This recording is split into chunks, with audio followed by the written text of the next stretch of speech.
Okay, this is a keepable hand. Again, this is jmatsgenerationd20.com. If you haven't visited us, please go there. And obviously, I'm going to need some green, and the sooner the better. Nice thing about full moon's rise that I didn't fully realize before is that even before they flip, werewolves are werewolves, so they get that bonus even before they flip over, which is just an added bonus.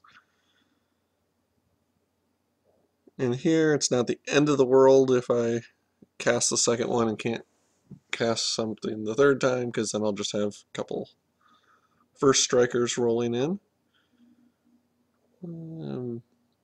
Okay, so that'll keep me from attacking this turn.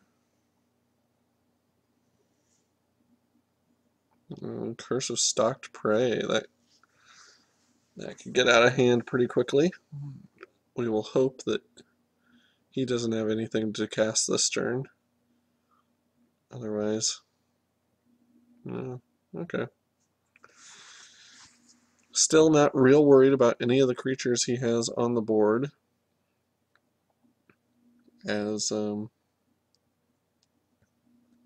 my creatures both can, as soon as they flip, deal with those guys. Um, and also, even if I got a green to get the full moon's rise to get trample to go with that, that could be pretty sweet too. So he'll probably attack with the Chapelgeist if I had to guess. And then I may be flipping him just because I have nothing to cast. We'll have to see whether I draw a land or not. And he chose not to.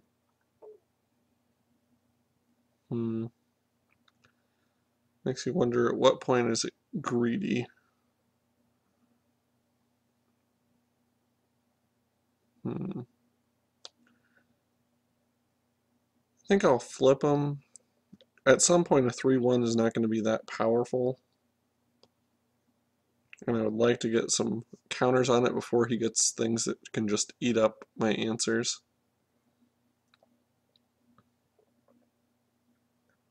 As is, I'd be able to attack in, and he can't really block profitably, which means I'm either clearing his board or I'm getting those counters.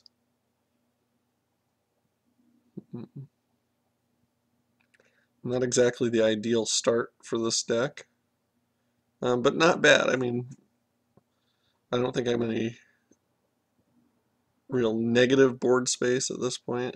I think I still have a chance to recover or to take the lead. But at this point, mostly it's just, you get to this turn and you only have 3 mountains. It's a little disappointing. But I do have a spell that I can cast next turn. Oh, Murder of Crows. It's not so good. But that makes it a lot better. With the full moon's rise, all of a sudden they're 4/1 first strikers who also have trample. So if he does block, I'll be killing his Murder of Crows. And if he doesn't, those guys are just going to get bigger with the curse.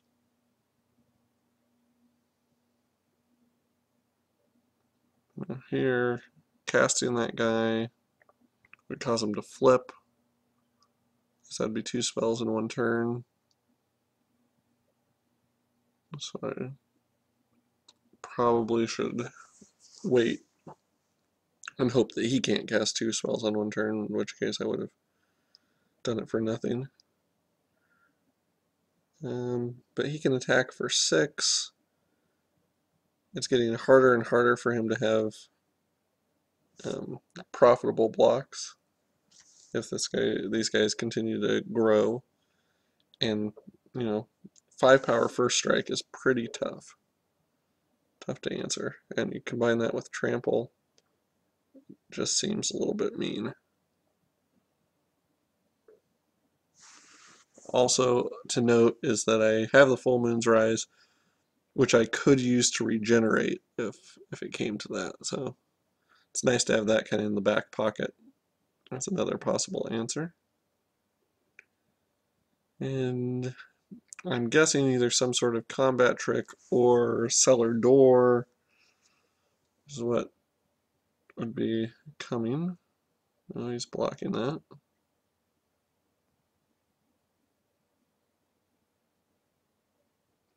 And then sacrificing. Oh, rebuking.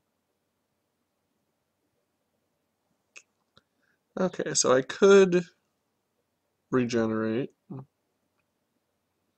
but I think the just having one 5/2 trampler and with more coming on the board here in a second, even the Tormented Pariah before it flips would be a sizable creature. This guy's about ready to go up to 6/3 for striking trample as soon as he deals the damage.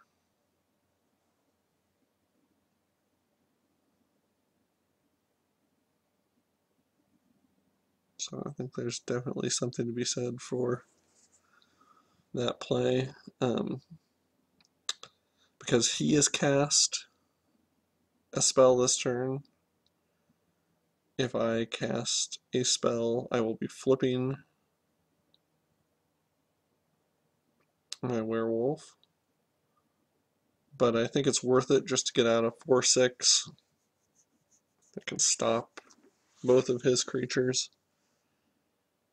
Buy me a little bit of time.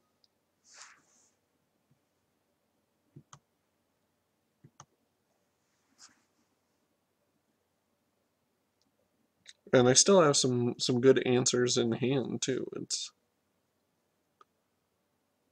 not even like I've spent all of my resources. It's a pretty good board state. 2 more werewolves who can take advantage of that Full Moon's Rise, and honestly, I may swing with the spider next turn, as well as the werewolf.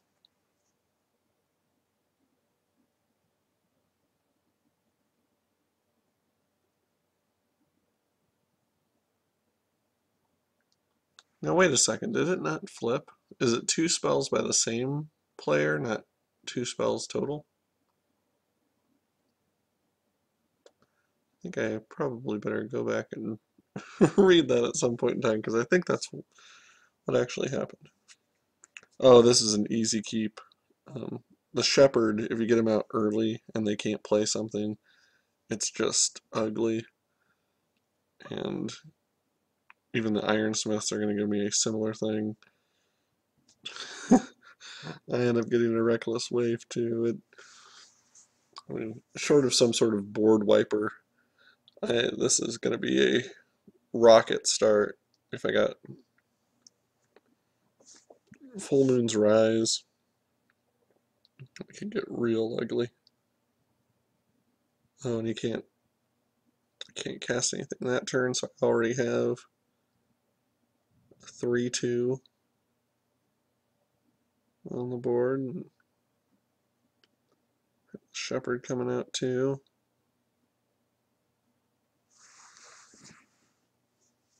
I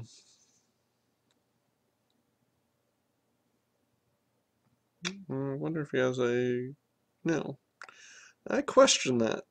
I would say, because if he gets something else that could, block along with it to trade. Ooh, he's mono-hosed. Yeah, that's really ugly.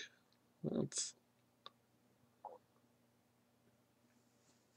now I definitely, well, I don't feel bad. I mean, it's a game you play to win,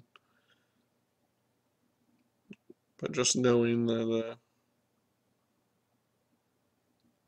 he's mono-hosed and my army is very quickly getting to the point where it will just overpower, especially anything at that mana cost. Like even a little bit later, you'd be in trouble. Well, there's the win. I'll take it.